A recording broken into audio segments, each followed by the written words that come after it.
Always great catching up with my next guest, Geoff Neal, who's going to be back in action, getting that rebooked fight against Ian Garry, UFC 298, February 17th. That is right around the corner. Geoff, how's it going, man? It's going good, man. How you doing? I'm doing awesome. Let's talk about this fight getting put together. Were you surprised at all? I think a lot of people expected them to just rebook the Vicente Luque fight. Tell me how this all came together. I am surprised because he was talking like he didn't want to to rebook our fight since because I put out the first one, but I was pretty surprised and it came back regular my coach is like, hey, you're fighting Ian Garry in February, and I was like, all right, cool, let's get it. When did you find out? It seemed like they kind of announced a bunch of the fights together and all that, right? Yeah, I forget when I found out. I think I found out sometime in December maybe. Are you happy to get this fight booked just because there was a bit of trash talk going into the first one and obviously it didn't materialize? I mean, I'm just happy to get a fight booked. I really don't care about his trash talk. You know what I mean? Like, he can say what he want to say, but I'm just happy to get a fight, and it's against quality opponent. So I couldn't be happier. Why was this fight moved? Wasn't it initially on a different card and then they moved it back a bit? Did you ever get a reason for that? So it was whenever Dana announced it, he announced it for the I forget which card it was. I think UFC 299. Yeah. Was it that one? Yeah, something like that. But when I got word for the fight before Dana announced it, it was always supposed to be on 298. So whenever I got news that I was supposed to fight Ian, my coach said February 17th. So cool. Dana said, so it didn't really impact you then, right? Okay, that makes sense. No, Yeah, so you always kind of knew it was the date there as well. I got to ask, man, Ian Garry's been in the news a lot, not for his fighting. It's been with all this other stuff that's going on. I got to know, you don't have to mention any names, but how many fighters privately have been hitting you up and saying, man, you got to beat this guy? I mean, there's been a few. There's been a few. But I try to I really don't. I hate it when people hate on hitting me up. Hey, you gotta beat him. I'm like, yeah, I know that. You know what I mean? I gotta beat anybody that steps in front of me. I'm not trying to get wrapped up in all the bullshit he got going, and I don't want to fan the flame on that. You know what I mean? He's dealing with that his own shit. You know what I mean? I'm just in this camp training and getting ready to beat his ass. How much do you think that stuff will be a distraction for him? You didn't really have that in the first fight, right? Because all this stuff sort of happened after when he fought Luque. Yeah. Do you think that will be a distraction for him at all? I don't know. I'm going to go walk into it like it's not going to be a distraction. You know what I mean? We'll see how it affects him. But I'm in my mind, it's not going to be a distraction for him. He's going to be the same Ian Garry. You know what I mean? So we'll see how that plays out.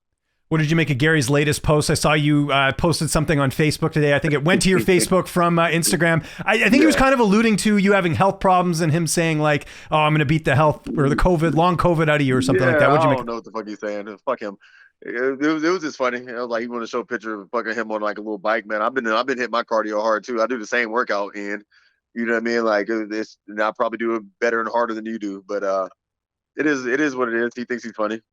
Do you like this, or would you prefer to just have a fight where there was no trash talk? I mean, I don't really care, honestly. I'm not going to engage in too much trash talk. You know what I mean? I'm not never been that type of person, but it's entertaining. You know what I mean? Him talking shit, but the fans got my back on this one. I don't got to say shit anymore. Yeah. What did your dad think about the fight being rebooked? Because I remember initially when Garry wore the shirt with your mugshot, he was pretty pissed off and he wrote a big long Facebook post. I'm sure you've spoken to him since the fight was rebooked. Yeah, what was the question? How does he feel about it? Yeah, he must have been pretty happy to see the fight get rebooked. Yeah, for sure. He's happy to get rebooked. Yeah, he was a little upset about it, but I talked to him and I was like, it's really not that serious. It's just fucking some little fucking child want to, you know what I mean, take shots and I don't know. It was kind of immature in my mind, but it is what it is. It's a fight game, I guess. You know. Just last thing on things outside the cage. I understand Sean Strickland, I guess, reached out to you because he talked about this at the press conference. Because obviously he has his thing with Ian Garry. Before I talk about what you guys spoke about, did you hear him at UFC 297 call you Geoff Neal by accident? Yeah, it's normal. That's my name now. You know, Geoff. It's either Jeff or Geoff. I'm used to it. I don't. Whenever he didn't mean it in a mean way. It was more of a joke. Yeah. He's like Geoff, Jeff. I don't know. He didn't mean it maliciously, but I thought that was kind of funny. I'm used to it. It's at the point I've been getting called Geoff for so long in my life that whenever people call me Geoff, I don't even I respond to it like it's my name. But you and Strickland, I know, spoke a bit. I think he was saying something about his mugshot or something. What did he say to you? Then he just asked if it was okay if he posted like, you know what I mean? He posted his mugshot like with mine, and I was like, I don't care. And we talked recently. Like I've hit him up after like a few of his fights. You know what I mean? Wanted to go train with him because I see his sparring videos and I like the way he spars. And I do want to one day get in there and mix it up with him and train with him. What did you think of his fight against Du Plessis? A lot of people felt like he did enough to win the fight. I think he did enough to win the fight, honestly. But you know, I mean, the whole wrestling shit is kind of it is what it is. But I feel like he did enough to just if he would have defended one takedown, it for sure would have won. But it was a close fight nonetheless. But I feel like he should still have the belt. Okay. Do you feel like it was a robbery? Some people feel it was that that bad of a decision that it should have been. It wasn't that bad. It wasn't that bad. But I still feel like Strickland won it. Okay, there we go. Well, let's talk about Ian Garry. Obviously, 13-0, undefeated. Stylistically, how are you looking at this fight? Is this just two strikers going at it, or do you look at this differently? Yeah, it's two strikers going at it, and I got to. He's real technical and rangy on the outside, so I'm just gonna have to get in there, make it dirty, make it ugly, push the pressure, push the pace, and you know what I mean. Test my COVID lung and see see how how much of a pace I can push on him. As far as his past fights, we have seen him get hit a little bit, and at least when he's fought guys that are really good strikers, right? Is that something you kind of take a note of? And maybe you could catch him because I know you look great in that Luque fight when you were healthy and you were able to put him out. Yeah, I mean, I feel like I'm gonna hit him. I'm gonna hit him. I'm gonna catch him. Depending on how hard I hit him is up to him and his head position. But you know what I mean? I feel like I bring a little different style. Like my last fight wasn't it was against a great opponent, but it wasn't my best fight. And I just feel like this fight I'm gonna show a little bit more to my game and just more dynamic aspects of my game. So I'm excited for this fight. Who've been the main training partners at Fortis helping you get ready for this one? We've got like Uriah Hall, somebody that I just started training with, Danny Barlow. He's fighting on the card. Oh, nice. I know Danny. Yeah. You know Danny, yeah. Yeah, of course. With me. Then I got Ramiz, Kyle Crutchmer, Jacoby. The same crew. Not the same crew. I got a little other people added in there, but yeah, we're getting some solid work in. Yeah, and coach is kind of keeping the pace good. Again, I know he really pushes you guys, but obviously you don't want to overdo it either, right? Yeah, for sure. We were actually about to start lightening up now because we've been going hard for a while. Like before I even knew I was like getting rebooked with Ian, I was already like in the gym training, doing rounds, just in case something came up or somebody fell out of a fight or whatever. But yeah, we're about to start cutting back, and I'm gonna start focusing on this weight cut. Well, I was going to ask you about that. Obviously, I know you missed weight last time. I don't think a lot of people know that it was a health issue. It wasn't, people thought that you were intentionally trying to miss weight, and we've talked about this in other interviews, which is crazy, right? Obviously, you've never missed weight in your UFC career. So anything different with, maybe this cut, whether it's starting the diet a bit earlier, like how are you approaching this weight cut? The diet a little bit earlier, because you know what I mean? Like after all that sepsis shit went down, I've learned that I can't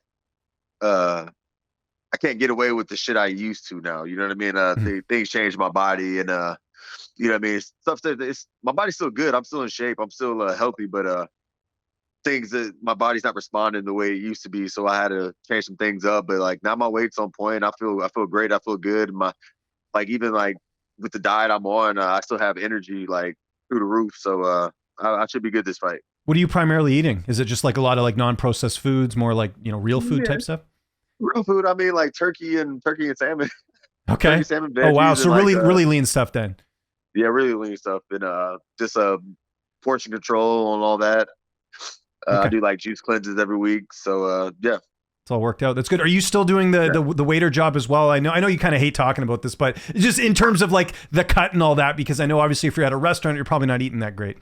Yeah, no, I'm not working right now. I've stopped working. I forget when I stopped working, but I'm just focusing on this fight. It's I'll probably pick up I'll probably start working again after the fight. But right now, I need to focus on this fight. I can't afford to sit here and like try to like juggle waiting tables and training for like the biggest fight of my life. You know what I mean? Yeah. And again, for people who don't know, I always bring this up every interview. You choose to do this. People are like, Geoff needs the money. No, it's that you're just getting that extra money, maybe to, support the family, that type of stuff. Right. So. Yeah, for sure. Yeah. Okay. Gotcha. And Safe will be in your corner. Who else will be in the cage with you that night? Safe, Kyle Crutchmer, and Harvey Taylor. Okay, there we go. And how's this one playing out? I know you feel like you're going to get your hand raised, otherwise why sign the contract? But how's this one going down, Geoff? I feel like I'm gonna take him out in the second round. Second round, maybe early third round. Will this victory be, more significant for you in the sense of like, some of the stuff that's happened outside the cage? I know you're not paying attention to it, but I'm sure in the back of your head, you're like, man, this would be a nice victory. Yeah, I mean, it'll be satisfying for sure. I'll tell you that. But you know what I mean? I feel like it's a fight. It's a perfect fight for me for right now. He has a big name and he has he has a lot of hate. I don't know why, but you know what I mean? Hopefully I can get a team on my side, you know what I mean? Get some more clout, I guess you can say. Are you surprised you're the underdog in this fight? Nah, I mean, going off my last fight and him being undefeated, and then I lost to Neil Magny. He beat Neil Magny, so it's understandable. Where does a win over Garry put you? He's undefeated. There's a lot of he's pretty he's notable in the news right now. I would think regardless of the rankings, that's going to give you a good boost up the division. Mm-hmm. I don't know where it's going to put me as far as like rankings are concerned. Maybe I don't know. I probably stay in my same rank. Well, I don't know his ranking. His ranking like what 11 or some shit. Yeah. But I don't know, man. I'm just to be honest, I'm just focused on the fight. You know what I mean? I'm a one fight at a time, dude. You know what I mean? So once I get through this, dude, then I'll think about where it's going to put me. If Leon and Belal happens, which it looks like it's going to, who do you favor in that fight? Because that's at the top of your division. I favored Leon because he's shown that he has some good solid wrestling defense. But you just never know. Like Belal gets better every fight, so Belal might actually put it on him. So I'm a favorite Leon though still. I know it's not your job to matchmake the fights, but obviously UFC 300 is still without a main event. Fans are, fans are. They complain about everything. What's a fight you would like to see on that card if they could make it happen? They can make it happen. Is John Jones matched up? He's not matched up. No, I don't know if he'll be healthy. He's got that pec injury. I think that's what took him out of his original fight. I think some of the options are thrown out there. There's talking about maybe giving Adesanya the title shot against Du Plessis, who just won the title. There's Alex Pereira out there. There's maybe doing the DDP and Strickland rematch. There's talk of maybe Pereira maybe fighting Ankalaev or Jamal Hill, something like that. I don't know. Any of those pique your interest? No, I mean slightly, man. I just need to put Conor back in there, man. Come on. Yeah, I know they got to figure it out. I mean, we're running out of time though. I mean, that April card's coming up pretty quickly. No, for real, it's coming up soon. But I really don't pay attention. You know what I mean? I stay in my own little world. No, fair enough. What do you think of Kayla Harrison coming to the UFC? Does that kind of interest you at all? Yeah, that's exciting. I don't know who she's gonna fight. Well, she's fighting Holly Holm, and she's actually moving down 2 weight classes, right? Because in PFL, she was at 155. She's got to fight at 135 against Holly. According to Dana, she's done the test cuts. She can make the weight, but you got to wonder going down 2 weight classes, right? Yeah. Fuck. Well, I'm excited to see that. If she's dropping that much weight, I don't know if her strength would translate. We'll see. Yeah, I'm excited for that. Just bring some more shine to the women's division. Hell yeah. Where do you think Shavkat sort of fits in the division right now? I think, the assumption is he'll maybe fight the winner of Leon and Belal as someone who fought him. Do you see him holding the belt one day? He's obviously very talented. Yeah, he's talented. I actually just seen a post. They're trying to match him up with Colby. Oh, wow. Can you imagine if that happens? Yeah. I said, can you imagine if that happens? Because that's the one thing with Colby is that he's kind of gotten away with fighting, maybe the veterans. He hasn't really had to fight an up-and-comer like that, right? So yeah. Yeah, I don't know if that's gonna play out, but I mean, shit, yeah, fuck, like he needs to fight an up-and-comer. If he doesn't take that fight, then get him out the fucking UFC. Yeah. He's holding up all the fucking he's like bottlenecking the top of the division. So I'm excited to see that happen. But yeah, I mean, if he gets the belt, I see me and him fighting for our rematch for the belt. But yeah, I see him getting up there. Just yeah, he's good. He's good. Fair enough. Last question. Yeah. What's Downtime looking like? I know as you were setting up your camera here, I saw the video game machine in the background. You playing anything right now? What are you getting into? No, I'm just I'll be playing like Warzone, the normal stuff. I've been on my PS5 lately. I've been playing like God of War, the new Spider-Man and stuff like that. Do you talk trash online, or you kind of just do your own thing? I never talk trash. Whenever I'm playing online, I put myself in like a party. Okay. Like if I'm by myself, I'm just in the party, or I'm just with my friends. I'll talk shit to my friends, but it's just like it's a different type of talking shit. You know what I mean? Do people ever know it's you, like online, like, or do you have like a different name so they can't figure it out? It's still MMA, but you know That can mean anything. Yeah. knows. If you said hands of steel, it might give it away, right? Yeah, so, maybe. Okay. Fair enough. Geoff, thanks for doing this, man. Like I said, it's right around the corner, UFC 298, February 17th. If there's anyone you'd like to thank before we get out of here, sponsors, social media, anything like that, man, I'll give you the last word. Nah, man, just appreciate you having me on, brother.